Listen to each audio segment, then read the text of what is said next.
Picture this. A boy is thrown into a well by his own brothers, left in the dark with no one coming to save him. His father is told a lie, that a wolf killed him. This is the story of Yusuf, known to many as Joseph, peace be upon him. Why did his own family turn against him? How did a boy left for dead end up ruling over the very land where he had once been sold as a slave? And could a family broken this badly ever truly come back together? This is the story of Prophet Yusuf, straight from the Quran. A story so rich, so detailed, that Allah Himself calls it the best of stories. Stay with me because, by the end, you'll understand why. This story is told in the Quran, in a chapter simply called Yusuf. Many consider it one of the richest, most detailed stories in the whole book, a single narrative that unfolds across an entire surah, one of the Quran's most detailed and beautifully connected stories. Yusuf, peace be upon him, was the son of a prophet named Yaqub, known to many as Jacob. And Yaqub was himself the son of Ishaq, who was the son of Abraham. So Yusuf came from a line of prophets, a family Allah had chosen again and again to carry His message. Yaqub had 12 sons, each one born into a large, bustling household. But Yusuf held a special place in his heart. He was gentle. He was honest. Yaqub's love for him was clear for all to see. That love, without anyone meaning it to, would soon divide the family. One night, young Yusuf had a dream unlike any other. 11 stars, the sun and the moon, all bowing down to him. He woke up amazed and ran straight to tell his father. His father's face changed. He knew this dream meant something great was coming, that Yusuf was destined for something far beyond an ordinary life.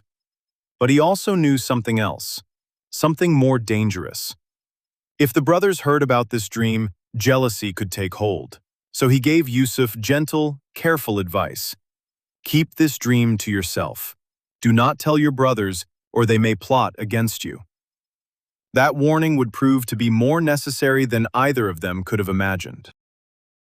The brothers already sensed it, even without knowing about the dream. The brothers saw how deeply their father loved Yusuf, and jealousy slowly began to grow in their hearts. And slowly, that quiet, simmering jealousy hardened into something far more dangerous. A plan. One day, the brothers came to their father with a request. "Let Yusuf join us out in the fields," they said. "Let him run and play while we work. We will watch over him." Yaqub hesitated. He feared a wolf might harm him while their attention was elsewhere. The brothers insisted that they would protect him. Reluctantly, torn between his love for Yusuf and his desire not to keep him locked away from his own siblings, Yaqub agreed. Out in that open, empty land, far from any home or witness, the brothers' true intentions surfaced. Some among them had wanted to kill Yusuf outright. Others argued for something less final. Throw him into a well instead, and let a passing caravan find him and carry him far away. That plan won out. They threw him into the darkness of a well. Then they walked away, leaving him utterly alone, a boy at the bottom of a well with no one left to call for. But his brothers had abandoned him. Allah had not. In that darkness, Allah sent Yusuf a quiet reassurance that one day he would tell his brothers exactly what they had done to him, and they would not even recognize him when he did. A promise planted in the depths of despair, one that would take years to unfold. What the brothers told their father next would break his heart completely. That evening, the brothers came home with fake tears streaming down their faces. They brought back Yusuf's shirt, stained with blood that was not his own. A wolf ate him, they said. We tried to save him, but we couldn't. But Yaqub knew something was wrong. He looked at the shirt closely, untorn despite the story of an attack, and grief settled over him differently than the brothers expected. All he could say, holding back a pain too large for words, was, "It is best to be patient, and it is Allah alone whose help is sought against what you describe." Meanwhile, Yusuf was very much alive, trapped at the bottom of that well. A caravan passed by that same stretch of land and sent someone to draw water. He lowered his bucket down, and instead of water, pulled up a boy. They kept him hidden and took him with them, intending to sell him. Yusuf was carried along with the caravan and brought into Egypt.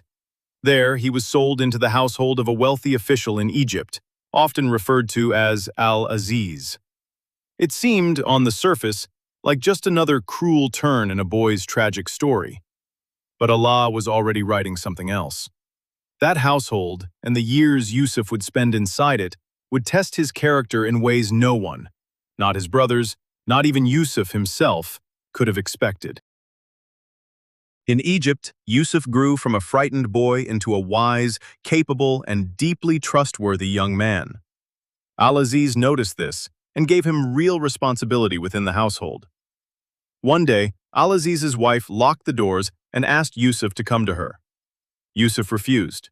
He sought refuge in Allah and turned away from the temptation. Then he ran for the door. She ran after him and grabbed his shirt from behind, tearing it as he pulled away. And just at that moment, her husband walked in and saw them both standing there, the torn shirt between them. It looked terrible for Yusuf, and yet he had done nothing wrong. In that tense moment, a witness from her own family suggested a simple, clever test. "Look at the shirt," he said. "If it is torn from the front, then Yusuf attacked her, and she is telling the truth. But if it is torn from the back, then she chased him, and he is innocent." It was torn from the back. The truth stood there, undeniable, in front of everyone in the room. And yet, to protect the family's reputation and quiet the scandal before it spread through Egypt, Yusuf was sent to prison anyway, punished for a wrong he never committed, simply so the matter could disappear from public conversation. In prison, Yusuf did not grow bitter. He remained patient, honest, and quietly devoted to Allah, even surrounded by stone walls and men who had lost all hope. Two other prisoners had troubling dreams and came to him, sensing something different in the way he carried himself. Before explaining what their dreams meant, Yusuf gently called them towards something greater. He reminded them that true knowledge comes only from Allah, and invited them to worship Him alone, even there, even in chains. Yusuf interpreted both dreams with clarity and care, asking for nothing in return. One of the two men, he explained, would be freed and return to his former position of trust. He asked that man for a small favor, to mention his case to the king once he was free, so that his innocence might finally come to light. The man was freed, exactly as Yusuf had said, but in the relief of returning to his old life, he forgot Yusuf entirely. Years passed. Yusuf remained in prison, patient still, his case unmentioned, his name unknown outside those walls. Then the king himself had a dream no one in his court could explain. 7 fat cows being devoured by 7 thin ones, 7 green ears of grain beside 7 withered ones. The advisors around him offered guesses and confused interpretations, none of them satisfying. It was only then that the freed prisoner suddenly remembered. Something in the king's dream jogged his memory of the man he had left behind in prison, a man with a rare gift for understanding dreams. Ashamed of his forgetfulness, he asked permission to go find him. Yusuf interpreted the king's dream immediately and precisely. 7 years of abundant harvest were coming, followed by 7 years of severe famine. He didn't stop at the explanation. He offered a complete plan. Store the surplus grain during the good years, keep it in its husks to preserve it longer, and ration it carefully once the famine arrived, so that the nation would survive what was coming. The king was struck by the depth of his wisdom and asked that Yusuf be brought before him immediately. But Yusuf did not rush out of prison the moment the door opened. Instead, he asked the messenger to first return to the king and investigate the case of the women involved in the earlier accusation. He wanted the truth about his innocence to be established clearly, not simply assumed. The women were questioned. Al-Aziz's wife herself admitted the truth at last, confessing that Yusuf had been innocent all along, that she was the one who had pursued him. With his name finally and fully cleared, Yusuf was brought before the king, who was so impressed by his character and wisdom that he gave him real authority over Egypt's stores and resources. A boy once left for dead at the bottom of a well was now trusted with feeding an entire nation through its darkest years. And that rise, that unimaginable turn of fate, would soon lead him back to the very family that had cast him away so many years before. The famine spread far beyond Egypt's borders, reaching Yusuf's homeland as well. Struggling to feed their families, his brothers traveled to Egypt in search of grain, joining crowds of others who had heard that the man in charge there was distributing food fairly and wisely. They stood before the powerful man in charge, with no idea who he truly was. Years had changed everything: his appearance, his position, the entire shape of the life he now lived. The frightened boy they had thrown into a well was gone. In his place stood a minister of Egypt. Yusuf recognized them instantly, but they did not recognize him at all. He questioned them about their family.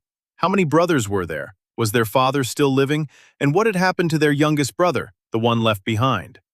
He learned that Yaqub was alive, and that a younger brother, Bunyamin, had stayed home this time.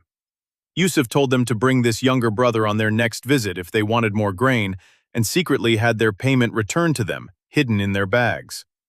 When they returned with Bunyamin, Yusuf found a way to keep him close, arranging for his younger, full brother to stay behind with him in Egypt.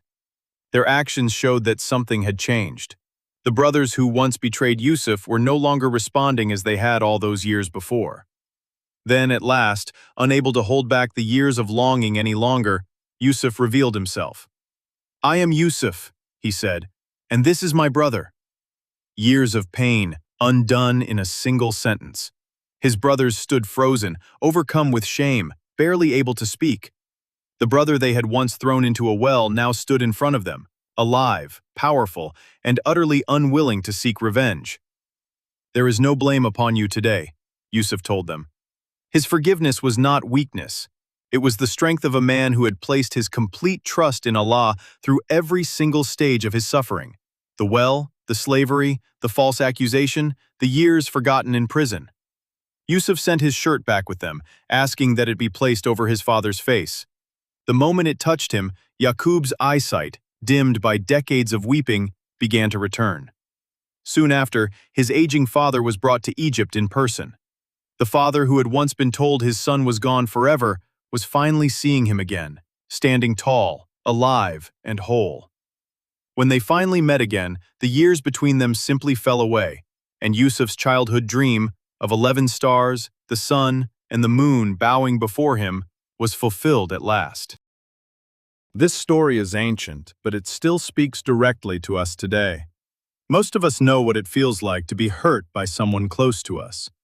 Maybe not thrown into a well, but wounded all the same by betrayal, by jealousy, by people who were supposed to protect us. Yusuf's life shows that pain does not have to turn into bitterness. He was betrayed by his own brothers, sold into slavery, falsely accused, and imprisoned for something he never did. Through all of it, he held on to patience, and he held on to his trust in Allah, never once losing sight of who was truly in control of his story. When he finally gained the power to punish the brothers who wronged him, he chose mercy instead. That choice reveals more about his character than any dream ever could. We may never face a moment as dramatic as a well, a prison, or a throne, but we all get smaller chances, again and again, to forgive someone who hurt us, to stay patient through a hard season, to trust that Allah's plan is wiser than our pain. Yusuf's story reminds us of something simple but easy to forget. Our darkest chapter is rarely the final one. That is the story of Prophet Yusuf, peace be upon him. A story of betrayal, patience, and forgiveness, told across an entire chapter of the Quran because it holds lessons for every generation that comes after. If stories like this speak to you, consider subscribing to Deen Simply. We're telling these timeless stories, one simple video at a time. Next time, we follow another story of courage, one man standing alone against an entire kingdom. See you there.